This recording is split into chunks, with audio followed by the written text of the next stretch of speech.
jika para pemimpin negeri ini, para eksekutif, legislatif, pengusaha, dan rakyatnya, termasuk juga para ulamanya, banyak berpikir untuk memberi atau berkorban, maka insya Allah tidak akan lagi terjadi defisit anggaran negara. Apa yang bisa masuk akal ketika kita enggan memberikan sebagian harta kita, tenaga kita, umur kita untuk orang lain sebagai bentuk kepasrahan dan kedekatan kita kepada Allah Subhanahu wa Ta'ala? Bukankah Allah mengganti apa yang kita berikan dengan ganti yang terbaik? Pengorbanan Sayyidah Hajar berlari-lari kecil mencari air dari Bukit Safa dan Marwah diganti oleh Allah dengan air Zam-Zam. Bukankah pengorbanan Ibrahim, kepasrahan Ibrahim kepada Allah Subhanahu wa Ta'ala untuk mengikuti perintahnya menyembelih putra kesayangannya diganti oleh Allah dengan seekor kibas yang besar yang kemudian menjadi syariat kurban? Hadirin yang dimuliakan Allah, dalam surat Al-Munafiqun Allah Subhanahu wa Ta'ala menjelaskan tanda-tanda orang munafik, yang salah satunya adalah keengganan untuk berinfak, menafkahkan sebagian rezeki yang Allah anugerahkan kepadanya, sampai akhirnya kemudian tiba ajal baru berharap mendapatkan penundaan waktu. Ditegaskan di dalam surat Al-Munafiqun ayat 10, A'udzubillahi minasyaitonir rajim, wa anfiqu mimma razaqnakum min qabli an ya'tiya ahadakumul maut fayaqula rabbi laula akhartani ila ajalin qarib wa asaddaqa wa akun minas salihin. Dan infakkanlah, belanjakanlah sebagian dari apa yang telah kami berikan kepadamu sebelum datang kematian kepada salah seorang di antara kalian. Lalu ia berkata, ya Rabbku, mengapa engkau tidak menangguhkan kematianku sampai waktu yang dekat yang menyebabkan aku dapat bersedekah dan aku termasuk orang-orang yang saleh? Lalu alasan apa lagi jemaah sekalian dan yang dapat diterima oleh akal sehat tatkala kita masih berani menunda untuk tidak berinfak, untuk tidak memberikan sebagian rezeki yang Allah berikan kepada kita, padahal kita tidak pernah tahu kapan ajal datang menjemput kita? Bukankah jemaah sekalian, amanat kehidupan ini Allah berikan untuk menguji siapa di antara kita yang lebih baik amalnya? Lalu alasan apa lagi yang dapat diterima oleh akal sehat ketika kita tidak mau memberikan amalan terbaik untuk Allah Subhanahu wa Ta'ala yang akan mematikan kita dan menghidupkan kembali kita? Hadirin jamaah Idul Adha rahimani wa rahimakumullah. Kata kurban yang pengertiannya adalah penyerahan sesuatu yang terbaik untuk tujuan mendekatkan diri kepada Allah Subhanahu wa Ta'ala, dipakai oleh para pendahulu kita, para ulama yang telah mendahului kita sebagai kata dasar untuk kata pengorbanan atau berkorban. Dengan ini para ulama seakan ingin menyampaikan pesan kepada kita bahwa segala sesuatu yang kita berikan, baik pikiran, tenaga, waktu, perasaan, harta benda dan seterusnya, jika ditujukan untuk mendekatkan diri kepada Allah Subhanahu wa Ta'ala. Pada kata berkurban dan pengorbanan ini kita diajarkan untuk selalu memberi sumbangsih terbaik kepada bangsa, negara, agama, masyarakat, keluarga, teman, bahkan diri kita sendiri. Karena hal ini merupakan konsekuensi kita dekat dengan Allah Subhanahu wa Ta'ala. Konsekuensi kita selalu dilihat oleh Allah, dan konsekuensi kita sebagai hamba Allah yang diberi amanah menjadi khalifah, menjadi pemimpin di muka bumi ini.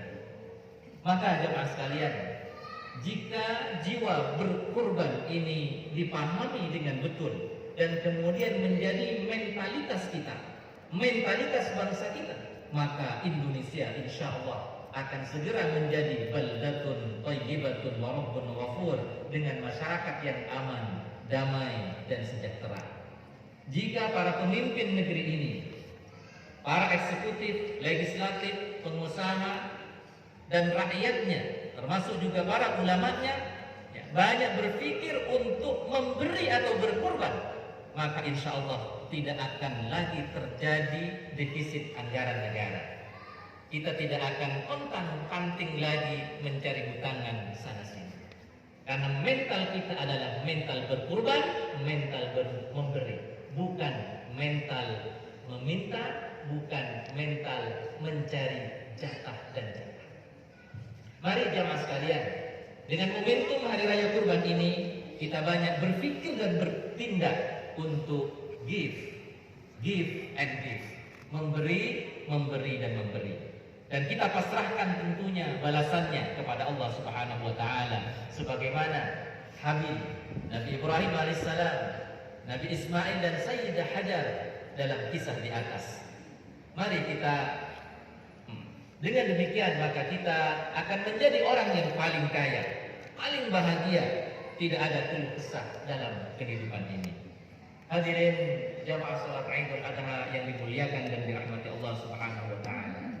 Terakhir, marilah kita berdoa kepada Allah, kita bermunajat kepada Allah. Mudah-mudahan kita semua, keluarga kita, anak keturunan kita, para pemimpin kita, para ulama kita, para awliya kita, ya, mendapat kesadaran, mendapat petunjuk dari Allah Subhanahu wa taala untuk banyak berpikir, memberi dan memberi, berkurban dan berkurban, sehingga kita, bangsa kita menjadi bangsa yang aman, sejahtera, baldatun thayyibatun wa rabbun ghafur.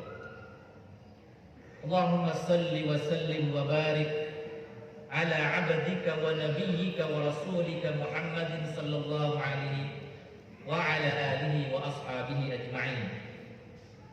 Walhamdulillahi rabbil alamin. Allahumma ighfir lana wa liwalidina warhamhum kama rabbawna shighara. ربنا ظلمنا أنفسنا وإن لم تغفر لنا وترحمنا لنكونن من الخاسرين. ربنا اغفر لنا ولإخواننا الذين سبقونا بالإيمان ولا تجعل في قلوبنا غلا للذين آمنوا ربنا إنك رؤوف رحيم. اللهم إنا نسألك رضاك والجنة وما قرب إليها من قول وعمل ونعوذ بك من سخطك والنار وما قرب إليها من قول وعمل. اللهم أعنا على ذكرك وشكرك وحسن عبادتك يا حي يا قيوم يا ذا الجلال والإكرام. اللهم إنا نسألك من الخير كله عاجله وآجله ما علمنا منه وما لم نعلم ونعوذ بك من الشر كله عاجله وآجله ما علمنا منه وما لم نعلم. اللهم اكفنا بحلالك عن حرامك وبطاعتك عن معصيتك وبفضلك عمن سواك يا حي يا قيوم يا ذا الجلال والإكرام.